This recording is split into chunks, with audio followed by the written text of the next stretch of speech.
Welcome to the Multifamily Zone, where business meets family. We explore what the entrepreneur life looks like from the family perspective. Now here are your hosts, Julia and Gino Barbaro.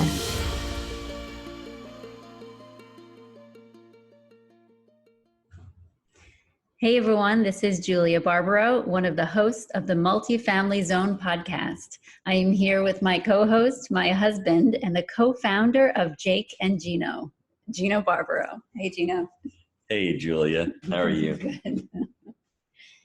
So today we're going to be talking about relocating the family, whether it's because you want to or because it's a business arrangement or whatever the reason is. It can be really difficult to, come to your spouse or come to your kids and say, hey, we're moving, and there's a lot to think about. For us, it was an unusual case. I think my husband, didn't do it for work. He really needed a change. And that to me was super important because, his happiness is everything to me. So that is something that I had to think about and say, you know what, let's do it. Let's go. And the next step, of course, was telling the kids that we're moving so far away from, everything they knew, everyone they knew. And that was more of a challenge, I think, for us. So I'm going to go into the business perspective of why we moved. And if anyone lives in a state that it has increasing taxes, that has jobs that are migrating, that has employment that's migrating, that is passing laws that are really restricting business, you need to take a good look at yourself and say, can I stay here long term? So a couple of what Julia said was really truly important and truthful. But also I looked at where I lived and I said to myself, there is absolutely no way that my children are going to be able to buy a house or afford a house in this area where we're living right now. Forget from the price point. I'm talking just about the tax situation there, the insurance perspective. Everything is so much more expensive up in New York where I was. And the quality of living was not even half of what we have down here. So I looked at it from my perspective. Obviously, I needed a change. I needed a little bit of a re-energization. But I went to a state that had no state income tax. The quality of life was much better. The cost of living was less. So I had a lot of factors going into it. And, if I had to find a job down here doing something, I'm doing Jake and Gino right now, I would have found the job doing something down here. So, we can all tell ourselves little lies that, I can't do it. He did it, but I can't, or she did it and I can't. You're just kidding yourself. What you need to start doing from today, if you're seriously considered relocating, and we have a lot of Jake and Gino students who are doing that right now, and we're in the process of doing that right now. I can get into the business perspective of choosing a market and then moving into that market. But let's start out simply by just getting the pros and cons. Put the pros down of why you're living in where you're living, and then put the cons, and then just do it logically. Get your emotions out of it because it's really emotion-based, right? You sell with emotion, you close with logic. So for instance, for me, I put down the pros of living in New York. There's a lot of pros up there. I love the summertime. Summertime is great up there. I love being with the family. I loved the friends that I had up there.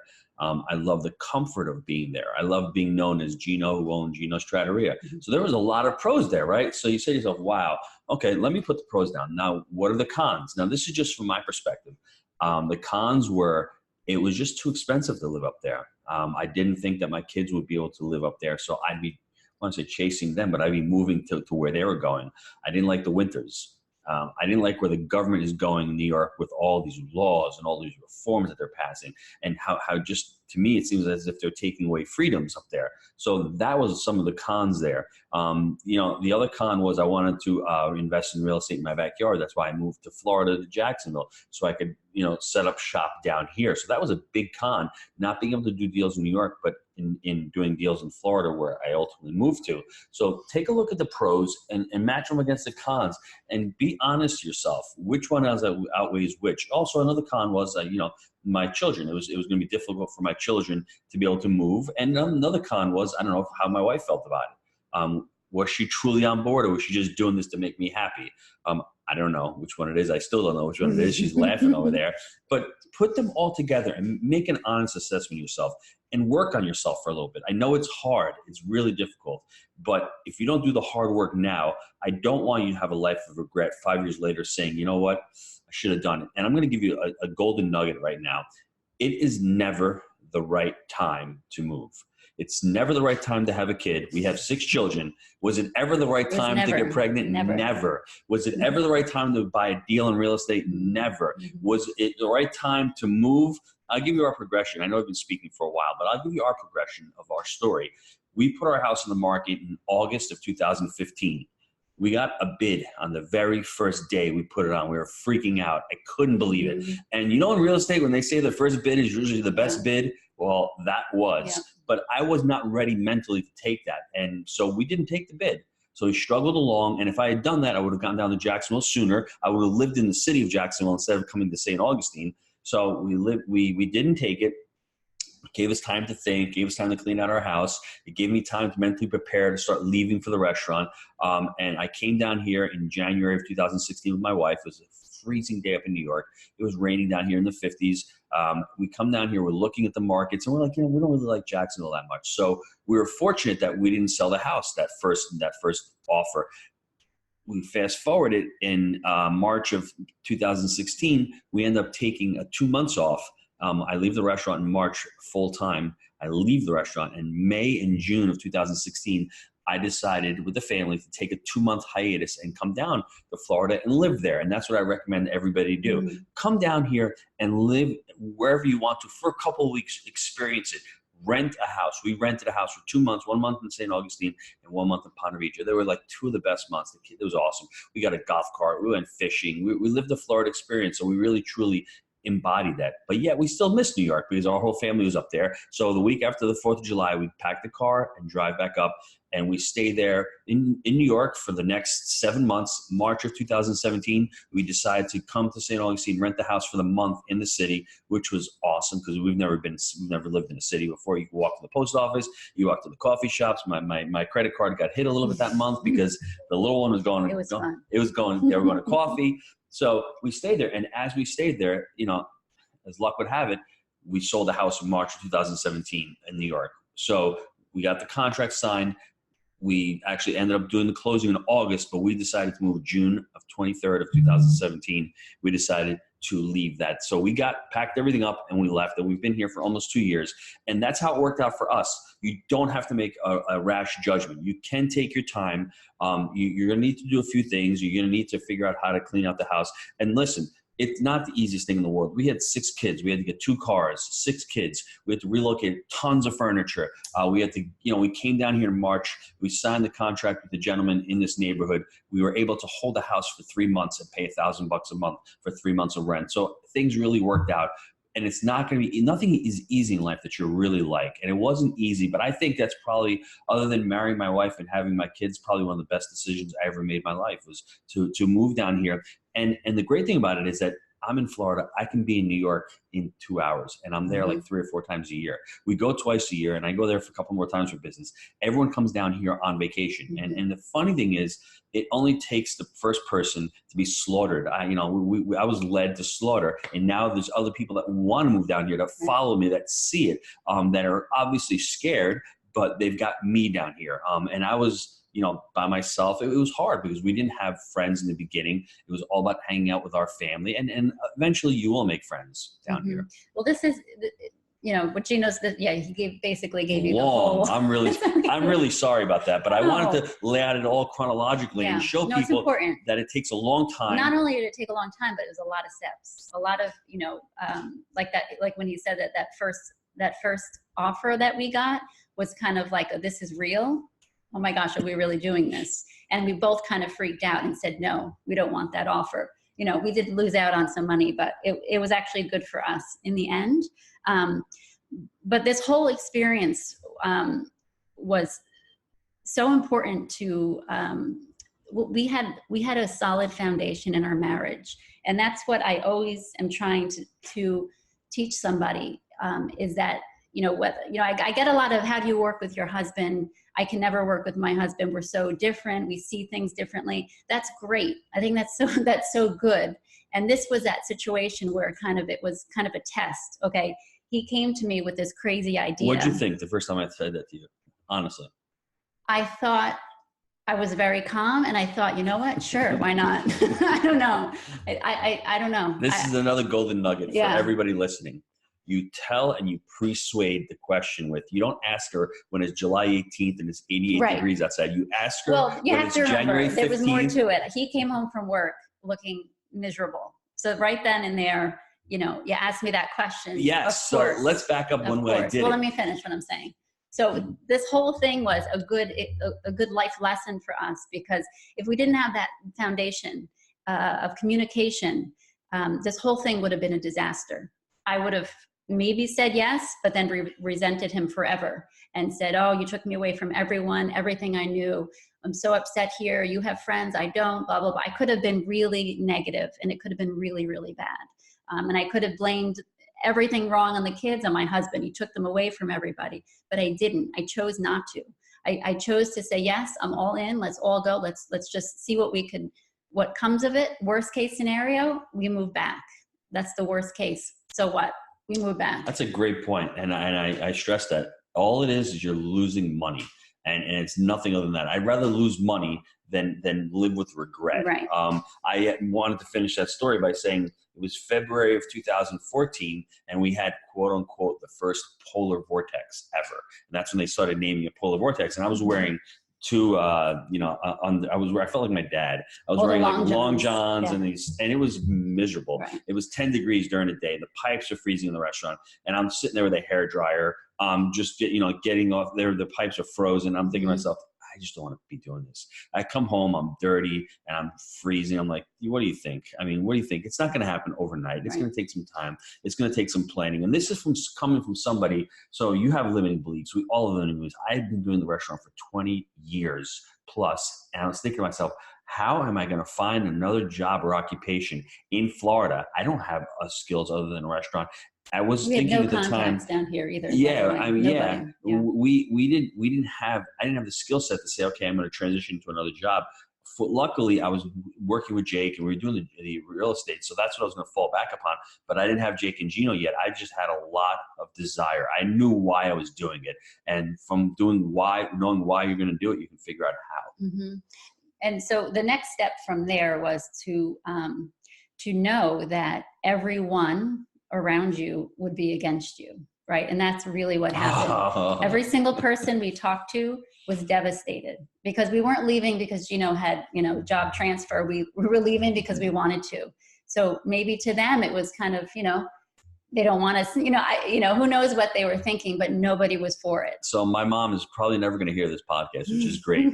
And she's still asking me, you going to sell the house and come back up north? And I'm thinking that's some kind of denial, right? Yeah. I mean, actually, the last time we visited New York, it was actually a great experience. She hung around with us, and she didn't have that, and that's the thing. So that's another limiting belief. Yeah. I have an Italian family. We're a very close family. So to them, it might have been thinking that I was leaving them. Right. I was just leaving them in the dust, and so they felt like an abandonment issue. So, but for me, I said to myself, I need to do this for my health. I need to be outside. I need to be on a golf cart. I need to be fishing. I need to be walking with my children whenever I want to. And I can't think about what anyone else is going to say to me, because I know when they come down here, they're going to say, wow, that was a good decision. Right. That was ultimately what you need to do what's best for you and for your family. So that's important, to have the spouse agree together and to be strong together. So when you get all those people saying, no, please don't leave, you have someone to back you up. And then the next stage was the children. So we had, I think there were 2 to 16, something like that. That was also devastating. I have to tell you, my oldest daughter was the only one that said that might be nice. So I thought, oh, that's interesting. And that actually helped me to say, okay, let's look into this. So how do you talk to them about this? I could tell you what we did. We definitely made it positive, but we also made it real. Yes, we're going to miss everyone. It's going to be really hard. We're all going to have to find new people to hang out with, new friends. But we're together. The family is together. all 8 of us were going together. So in a sense, we had people down here, each other. And that's something that actually helped everyone kind of connect differently with each other. I found my kids actually hung out with each other differently than they have ever had before, because they were all they had, you know. So that actually turned out to be a super positive thing. And what else? One of the things that we did was we looked online, because the internet is awesome.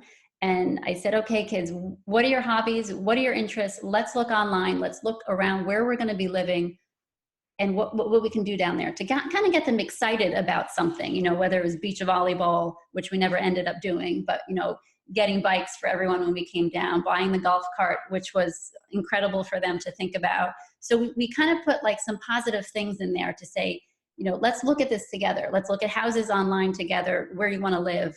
All of that, kind of including them in that. But also at the same point, also making it clear that, you know, it was up to me and their dad. It wasn't really their decision that we're moving or we're not moving. And I don't mean that in a negative way, but we are the parents, we are the adults, and they are going to leave. You know, my daughter, she did end up staying and going to local college, but she could have gone off to California for all we knew, you know, the year we moved. So it's important too, because I do hear a lot, well, waiting for my kids to be out of school. But why would you wait? If you really are deciding amongst each other that that's the best for you, then why wait? You can keep going. No, go ahead. So, I mean, to me, it was important when I came down here to spend time with each child individually. So I've gotten a bond with each one of them. And even like this morning, I mean, I couldn't do this in New York. I got in the golf cart and I drove to Starbucks with the 2 kids right across the street. And I hung out with them for an hour at Starbucks. I almost got late. It was almost late for Josh's podcast. Josh, sorry. The hair was a little messy and all, but it's important that I built a close relationship, because my goal was to be able to spend more time outside with them. And I've been able to do that. We've done tennis down here. We're outside 12 months of the year down here. And I could have done that in New York, and it's taken time. The oldest one was just like, after we moved here, she was like, this is the best place ever. Yeah. My second oldest one, Michael, he took a few months, but he's made friends out here. He loves it. The 13-year-old, soon to be 14, she was the most difficult one, because she has her cousins up north, and she was, you know, at that awkward stage, but I spent so much time with her. Our routine is we go for nightly walks around 8 o'clock.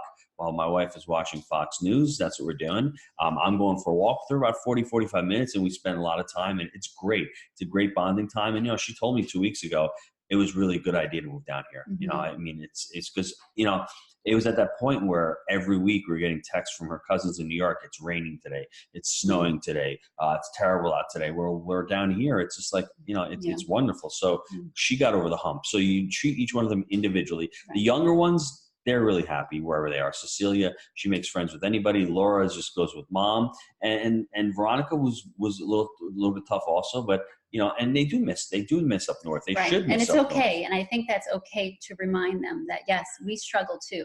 You know, the parents, we also struggle, and we're trying to find our way here too in this new environment.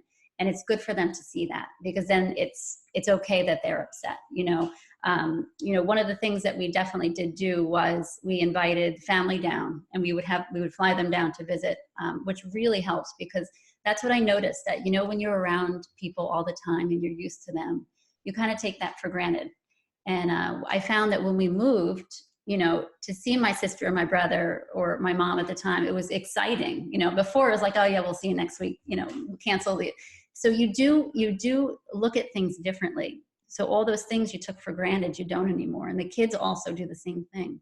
And that was very, very eye-opening. So it's funny that my wife says that. I had never seen my brother more in the last year and a half than I've seen him down here than I did in New York. Right. I mean, I would see him at work, but never hung out with him. He actually in 2 weeks, he's going to be here in Disney. We're going to be seeing him at Disney. He's coming down for the month of August. Right. When I go up there, I see him. And he's come down here a couple of upper times. And when we do events for real estate, I'll see him. So, I mean, we've been seeing him a lot. Right.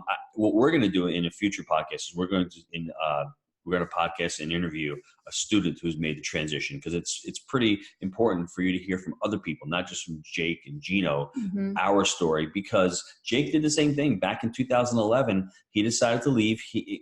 Everyone says it's easier because he was married, but he had no kids. but he went basically from Fishkill, New York. He moved down to Knoxville. For 6 months, he lived in an apartment without his wife, by himself. How lonely and how difficult is that? He ended up moving his wife down in 2012. And then what happened was they bought a house, and then we got into the real estate business at the same time. So it was really difficult for him. So I'm not here to sugarcoat it and go, you know what, piece of cake, easy. No. It's Super expensive. hard. It's hard, but I just want you to reflect on anything that you've done. I mean, we've given birth, my wife has given birth to 6 children, and those are probably some of the most difficult things to do ever. And I mean, see what you get out of it. I mean, you struggle and it's a hardship, but really it's an amazing thing comes out of it. So it's the same thing with relocation. If you're ready for it mentally, I say just take a shot at it. I want to recap it for you. Just some steps that you can take to prepare yourself, to see if it's even a reality for you, or to see even if you want to go ahead and pursue it. Because sometimes I'm talking to students before, they are like, I never even thought of that. Because you go through your day all the time. It's the same routine, and you get locked in, and habits become really self-serving because habits make you self-efficient. You don't have to think about doing something. So sometimes you don't think outside the box. So if you're really seriously considering relocation, I think the first thing to do is to speak to your significant other, and say, hey, listen, I'm thinking of doing this. What do you think? And give them a couple seconds to talk, because they're probably going to start flying off the handle going, what are you, crazy? Well, this is the time we could practice that communication, that listening skills, that what we talked about in the previous podcast, right? Yes. So go back. That's what I'm talking about. Go back to the communication yes. podcast. But what I'm saying is just ask and see what she says or he says, and then just lay out the pros and have your work done. I mean, when you ask the question, have some ammunition and say, listen, honey, I'm just really tired living up here. The taxes are killing me up here. I'm working so much harder. I'm making less. The kids aren't going to be around me, when they graduate. They can't afford a house up here. The cost of living is so much nicer down there. We're going to be close to the beach. We're going to be outside for most of the year. I'm already pre-suading. I'm already pre-framing and giving her a picture of what life could look down there. And then you reel it back to the realization and say, but there's going to be some challenges also. Yeah. We're going to have to sell the house. We're going to have to put it on the market. I'm going to have to get it looking nice. And you're going to have to leave the house every 2 weeks to show it. And then we're going to have to go through lawyers, and we're going to have to hire $15,000 to put everything in a van in a U-Haul and get it down here. It's very expensive. It was a challenge. It was definitely a challenge. And, I always love challenges. So for me, it was difficult, but it was also exciting in a sense where, like I said, when we're including everyone in the family in the littlest of things, it can be different. If I'm sending them off when the people are come to look at the house, instead of saying someone's coming in 2 hours, everyone get to every room and clean it up. It was kind of like a game, and it was like 3 times a week, and it became actually fun for some strange reason. But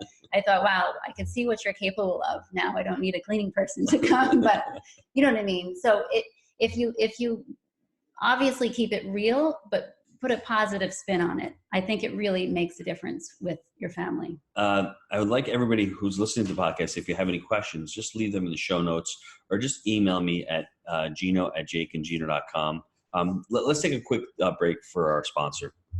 Hello everybody, this is Jake Senziano, co-founder of Jake and Gino Multifamily Education. We are super excited to be bringing Multifamily Mastery Live to Orlando this October 19th and 20th at the Gaylord Palms Resort and Convention Center, located 10 minutes from Disney and the airport. This event is going to be the multifamily event of the year. Our team is going to be providing unparalleled networking, education, and capital raising opportunities. The event will be formatted utilizing our 3-step investment framework: buy right, manage right, and finance right. Your experience will include networking with brokers, lenders, and vendors from across the multifamily spectrum. Our speaker lineup consists of doers, or as Gino likes to say, the doers, meaning that these are professionals working in the business, making it happen day in and day out. If you're ready to take the next step in your multifamily investing career, click the link and get ready, because it's time to make it happen.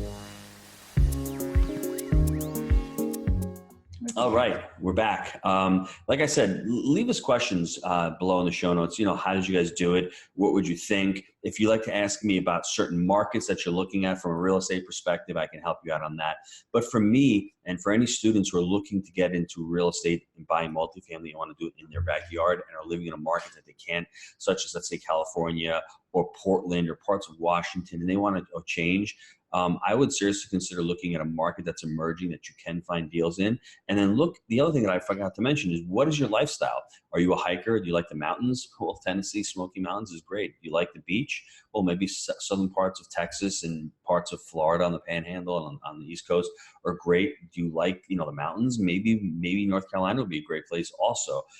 Look at it from that perspective, from the business perspective, and also from a perspective where it's affordable, a place where you can live and commute to, and move to, where it's affordable. I mean, where you can buy a decent house.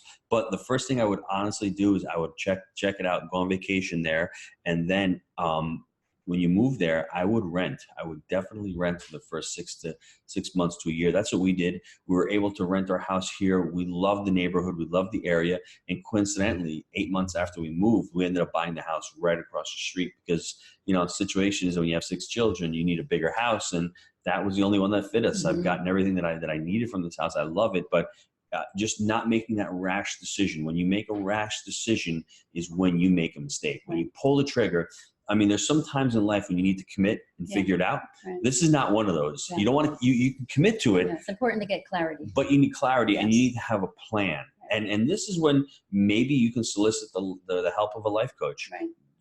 Have somebody there for 5 or 6 calls, and you can't be doing life coaching with your mother-in-law or with your mom or with a family member, because they're not going to be detached. They're not going to be empathetic to you. The question is, if you are wanting to do something crazy like this, what's holding you back?